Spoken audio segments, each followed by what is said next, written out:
എല്ലാവർക്കും നമസ്കാരം. നമ്മൾ ഇന്ന് ഡിസ്കസ് ചെയ്യാൻ പോകുന്നത് ജനുവരി 13-14 തീയതികളിലെ ഇമ്പോർട്ടന്റ് കറണ്ട് അഫയേഴ്സ് ആണ്. അപ്പൊ നമുക്ക് ചോദ്യങ്ങളിലേക്ക് പോവാം. നമ്മുടെ ഒന്നാമത്തെ ചോദ്യം, 34ാമത് ആഫ്രിക്കൻ നേഷൻസ് കപ്പ് ഫുട്ബോളിന് ആതിഥേയത്വം വഹിക്കുന്ന രാജ്യം ഏതാണ്?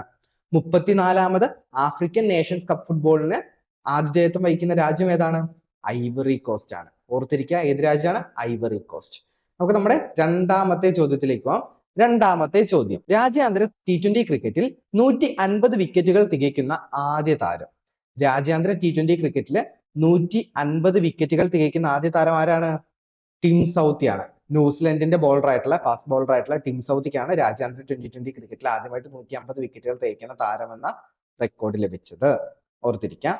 നമുക്ക് നമ്മുടെ മൂന്നാമത്തെ ചോദ്യത്തിലേക്ക് പോകാം. നമ്മുടെ മൂന്നാമത്തെ ചോദ്യം, സംസ്ഥാനത്ത് സർക്കാർ മേഖലയിലെ ആദ്യ റോബോട്ടിക് സർജറി യൂണിറ്റ് പ്രവർത്തനം ആരംഭിക്കുന്നത് എവിടെ? സംസ്ഥാനത്ത് സർക്കാർ മേഖലയിലെ ആദ്യ റോബോട്ടിക് സർജറി യൂണിറ്റ് പ്രവർത്തനം ആരംഭിക്കുന്നത് എവിടെയാണ്? റീജിയണൽ ക്യാൻസർ സെന്റർ തിരുവനന്തപുരത്താണ്. ഇത് ഇമ്പോർട്ടന്റ് ക്വസ്റ്റ്യൻ ആണ്, മറക്കാതെ പഠിക്കുക. നമ്മുടെ നാലാമത്തെ ചോദ്യം, 2024 ജനുവരിയിൽ ഏത് മിസൈലിന്റെ പുതിയ പതിപ്പാണ് ഇന്ത്യ വിജയകരമായി പരീക്ഷിച്ചത്? 2024 ജനുവരിയിൽ ഏത് മിസൈലിന്റെ പുതിയ പതിപ്പാണ് ഇന്ത്യ വിജയകരമായി പരീക്ഷിച്ചത്? ആകാശ് എന്ന് പറയുന്ന മിസൈലിന്റെ പുതിയ പതിപ്പാണ് ഇന്ത്യ വിജയകരമായി പരീക്ഷിച്ചത്. ഏത് മിസൈലിന്റെയാണ്? ആകാശ്. ഓർത്തിരിക്കുക.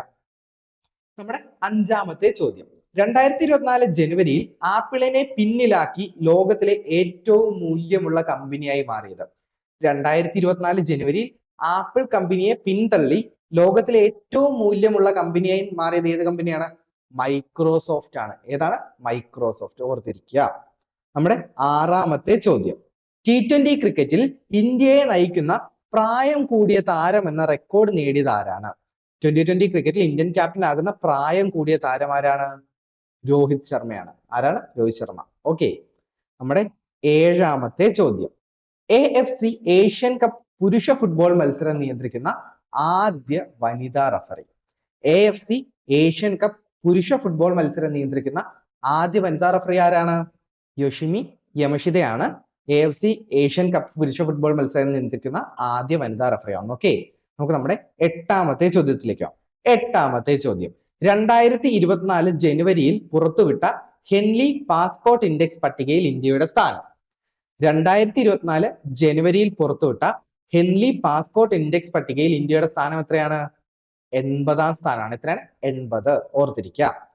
നമുക്ക് നമ്മുടെ ഒൻപതാമത്തെ ചോദ്യത്തിലേക്ക് പോകാം. നമ്മുടെ ഒൻപതാമത്തെ ചോദ്യം, ഗാസയിൽ ഇസ്രായേൽ വംശഹത്യ നടത്തുന്നെന്ന് കാട്ടി അന്താരാഷ്ട്ര നീതിന്യായ കോടതിയിൽ കേസ് നൽകിയ രാജ്യം ഏതാണ്? ഇതും ഇമ്പോർട്ടന്റ് ക്വസ്റ്റ്യൻ ആണ്. ഗാസയിൽ ഇസ്രായേൽ വംശഹത്യ നടത്തുന്നെന്ന് കാട്ടി അന്താരാഷ്ട്ര നീതിന്യായ കോടതിയിൽ കേസ് നൽകിയ രാജ്യം ഏതാണ്? ദക്ഷിണാഫ്രിക്കയാണ്. ഏതാണ്? ദക്ഷിണാഫ്രിക്ക. നമുക്ക് നമ്മുടെ പത്താമത്തെ ചോദ്യത്തിലേക്ക് പോകാം. നമ്മുടെ പത്താമത്തെ ചോദ്യം, ചന്തുബി ഫെസ്റ്റിവൽ അരങ്ങേറിയ ഇന്ത്യൻ സംസ്ഥാനം. ചന്തുബി ഫെസ്റ്റിവൽ അരങ്ങേറിയ ഇന്ത്യൻ സംസ്ഥാനം ഏതാണ്? അസമാണ്. ഏത് സംസ്ഥാനത്താണ് ചന്തുബി ഫെസ്റ്റിവൽ അരങ്ങേറുന്നത്? അസം. ഓക്കെ.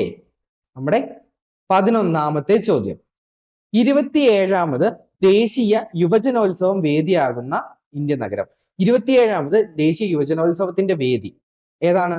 നാസിക്കാണ്. 27ാമത് ദേശീയ യുവജനോത്സവ വേദി നാസിക്. ഓർത്തിരിക്കുക. നമുക്ക് നമ്മുടെ 12ാമത്തെ ചോദ്യത്തിലേക്ക് പോകാം. നമ്മുടെ 12ാമത്തെ ചോദ്യം, ആദ്യമായി GST വകുപ്പ് പുനഃസംഘടിപ്പിച്ച ഇന്ത്യൻ സംസ്ഥാനം. ഇതും ഇമ്പോർട്ടന്റ് ചോദ്യമാണ്, മറന്നു പോകരുത്. ആദ്യമായി GST വകുപ്പ് പുനഃസംഘടിപ്പിച്ച ഇന്ത്യൻ സംസ്ഥാനം ഏതാണ്? കേരളമാണ്. ഏത് സംസ്ഥാനമാണ്? കേരളം. നമ്മുടെ 13ാമത്തെ ചോദ്യം, 2024 ജനുവരിയിൽ ഐൻസ്റ്റീൻ പ്രോബ് എന്ന ഉപഗ്രഹം വിക്ഷേപിച്ച രാജ്യം. 2024 ജനുവരിയിൽ ഐൻസ്റ്റീൻ പ്രോബ് എന്ന ഉപഗ്രഹം വിക്ഷേപിച്ച രാജ്യം ഏതാണ്? ചൈനയാണ്. ഏത് രാജ്യമാണ്? ചൈന. നമ്മുടെ 14ാമത്തെ ചോദ്യം, 2021ലാണ് ശ്രദ്ധിക്കുക, 2021 സ്വാതി സംഗീത പുരസ്കാരത്തിന് അർഹനായത്. 2021 സ്വാതി സംഗീത പുരസ്കാരത്തിന് അർഹനായത് ആരാണ്? PR കുമാര കേരളവർമ്മ.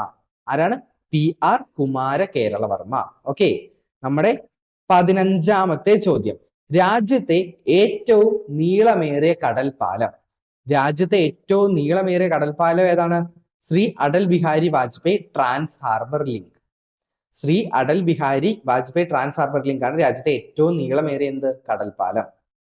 ഇനി ഈ കടൽപ്പാലത്തിന്റെ ആകെ നീളം എത്രയാണ്? 21.8 കിലോമീറ്റർ ആണ് ഈ കടൽപ്പാലത്തിന്റെ ആകെ നീളം വരുന്നത്.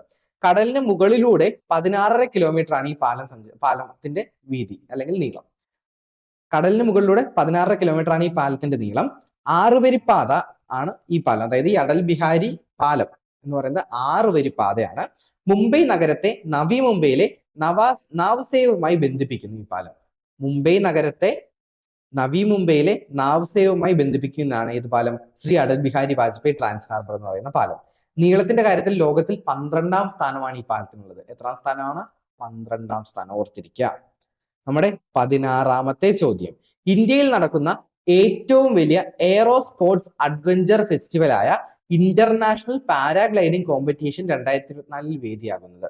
അതായത് ഇന്ത്യയിൽ നടക്കുന്ന എയറോ സ്പോർട്സ് അഡ്വഞ്ചർ ഫെസ്റ്റിവലായ ഇന്റർനാഷണൽ പാരാഗ്ലൈഡിംഗ് കോമ്പറ്റീഷൻ 2024 വേദി ഏതാണ്? വാഗമണ്ണാണ്. ഇടുക്കി ജില്ലയിലെ വാഗമണ്ണാണ്. ഓക്കെ, ഇതും ഇമ്പോർട്ടന്റ് ക്വസ്റ്റ്യൻ ആണ്, ഓർത്തിരിക്കുക. നമ്മുടെ അവസാനത്തെ ചോദ്യമാണ്. 44ാമത് ടെക്നിക്കൽ ഹൈസ്കൂൾ കലോത്സവത്തിന് വേദിയായത് ചിറ്റൂരാണ്, പാലക്കാട് ജില്ല. ചാമ്പ്യന്മാരായതോ ജില്ലാതലത്തിൽ 1ാം സ്ഥാനം നേടിയത് കോഴിക്കോട് ജില്ലയാണ്. 2ാം സ്ഥാനം തൃശ്ശൂരും 3ാം സ്ഥാനം മലപ്പുറവും സ്വന്തമാക്കി. ഓക്കെ, അപ്പൊ ഇതോടെ നമ്മുടെ വീഡിയോ ഇവിടെ അവസാനിക്കുകയാണ്. അടുത്തൊരു കറണ്ട് അഫയേഴ്സ് വീഡിയോ ആയിട്ട് ഞാൻ വീണ്ടും നിങ്ങളുടെ അടുത്ത് വരുന്നതാണ്. ഡെയിലി കറണ്ട് അഫയേഴ്സ് അപ്ഡേറ്റ്സിനായിട്ട് നമ്മുടെ യൂട്യൂബ് ചാനൽ സബ്സ്ക്രൈബ് ചെയ്യുക. LDC ഫ്രീ ക്ലാസ്സുകൾക്കായിട്ട് നമ്മുടെ application, mobile application rooted app എത്രയും പെട്ടെന്ന് ഡൗൺലോഡ് ചെയ്യുക. Thank you.